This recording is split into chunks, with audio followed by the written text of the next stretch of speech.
First email we have comes to us from Jason from Austin, Texas. Howdy, guys. A while ago, you guys had talked about Alana Pierce having some very bad takes in the games industry. I'm curious if you've now seen the infamous Some Fucking Guy 7 out of 10 rant. She goes off for almost 20 minutes defending IGN and their use of the 7 out of 10 score. It just comes off as blaming everyone else for the issue. She even stops herself from saying games journalists are inherently better at games because they have more time and have completed more games. It's quite crazy. Have you heard of this video? No, I didn't. You've not? No. Okay. So I to be fair, I knew nothing about it. And the funny thing is we got this email. I went to go look it up. And before I watched like the actual video, I saw there was some other video of a podcast I'm not familiar with that was kind of dissecting it. So I clicked on that. And I thought at first when I was watching that video that it was a supercut what this guy's talking about the phrase "some fucking guy." So I had to go watch the actual video. No, like she literally uses the phrase "some fucking guy" like 30 times in the first 5 minutes. What is the context of her rant, though? Okay, so her rant is that people need to calm down about IGN using 7 out of 10 too often. No, they don't. And that it's not that big of a deal. And that we really shouldn't care about the scores of video games that much because it doesn't really matter because, quote, it's just some fucking guy's opinion. But the whole point of a score of a video game from a site that reviews video games is to give you some kind of general baseline at the beginning.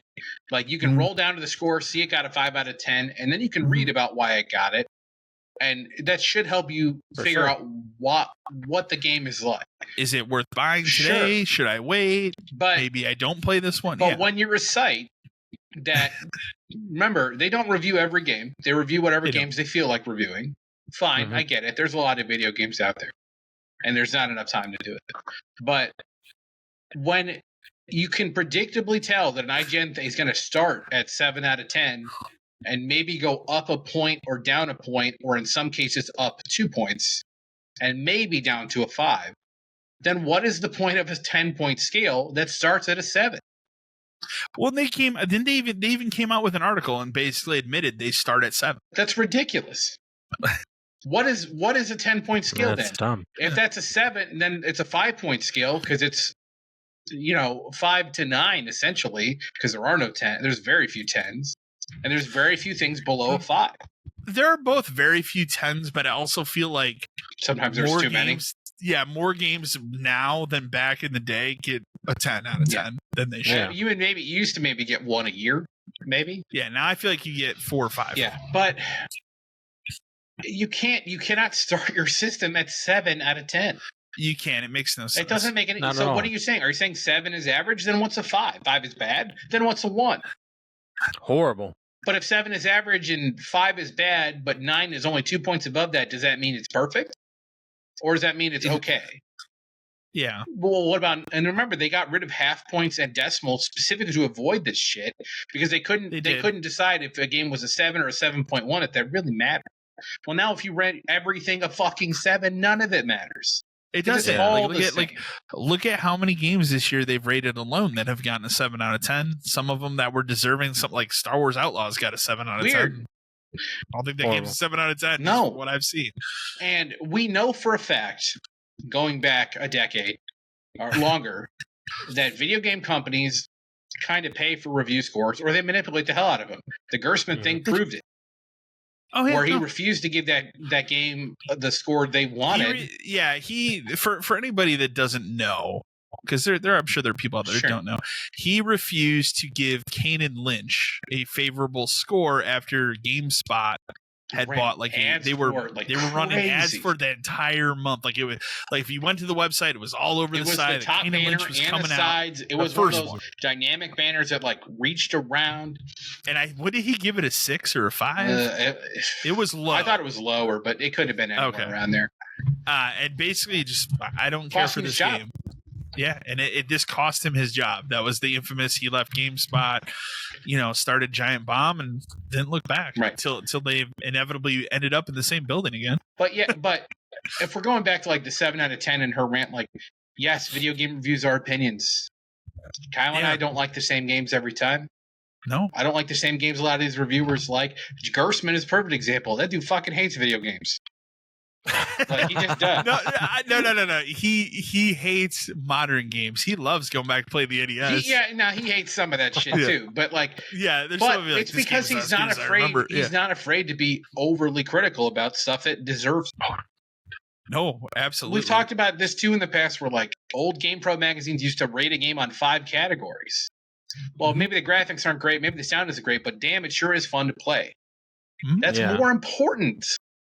We get caught up, like, and you and I saw it all the time working at like GameStop and stuff, where people are like, the graphics look I love the graphics. I don't give a shit what the game looks like if it's fun. Yeah.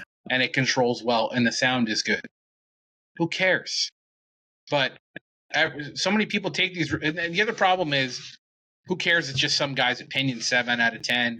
It's just some fucking guy's opinion. There are people out there. There are a lot of people out there who base their purchase solely off review scores. Your review scores have a substantial amount of power in this industry. They do, right? There are most companies have bonuses tied to Metacritic scores. We're talking like developer standpoints, but also I'm saying like readers who go to I go to IGN because I like to read their reviews and like, man, this game got an 8, I should buy it. I go to IGN because I like their app.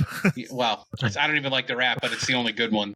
It's the only good one. Yeah, like that's the thing. But IGN also updates throughout the day, unlike GameSpot, which it seems like maybe 2 people work there. I can't tell anymore.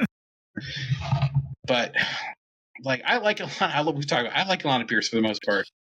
But she's had some bad takes. She just has some bad takes, and I think it's because she's reaching this level where, you know, she's never really given a shit in the past, and that's been evident, and that was evident, and that's why I liked her in the beginning. Like when the guys would call her out and she'd fucking contact their moms. It's incredible. Yeah, stuff. That was the thing. Like somebody brought that up recently because somebody tried to swing that the other way and was like, "Oh, is this the same lady that's like doxing kids?" When I'm like, "No, there's no doxing here." They would say something heinous to her online, and she'd go find out who their mother was, and then literally screenshot it Facebook. And fucking and fucking send them like, "Is this your son? This is what he's saying to me online." Right. Like that's fine. She's standing up for herself. She's going to the mother. How's that doxing? No. Like that's not a dox. She has every right to defend herself and do so in that way. And I thought that was a great thing at the time. Amazing. But yeah, like ever since like leaving IGN and leaving Funhouse and not doing kind of funny stuff and kind of doing her own podcast and writing and Twitch and stuff, it's the curse of the people who Twitch too much. They get this like inflated ego. I can do whatever the hell I want. I can say whatever the hell I want. Twitch is something else today. Horrible. than it was. I wish you would go back to the Justin.tv days. No, it's too far. We were just playing video games, having a good time. Too far gone. No. Now it's just a money ad revenue generating bullshit machine is what it is. So, but yeah, no, I just thought her take here was terrible. After, like I said, I didn't know anything about it. Honestly, the last time I watched a video of Alana Pierce was the last time we talked about her having a bad take. So it hasn't been. We don't need to be defending games journalists. Okay, we just don't. And it's like if I want to see a review of a game, I tend to go to YouTube and just find a YouTuber. Like recently, I watched somebody play a game for an hour. Do you think, or that too? But I was gonna say, like, do you think IGN is gonna have a review of East 10 next week? No, probably not. But I went and watched 3 reviews on YouTube today of it. Well, and they were all pretty favorable. But again, going back to this, like, why are we defending games journalists when people like? There's clear instances of them being paid by major companies to hawk their shit. Greg Miller is a prime example. He gets paid by EA to hawk their bullshit games, which nobody likes. You think he's allowed to say anything bad about an EA game? You think he's allowed to come out and say EA's got Battlefield coming out and then a month later say it sucks? Absolutely not. So how can you trust him on anything? Did you see the latest?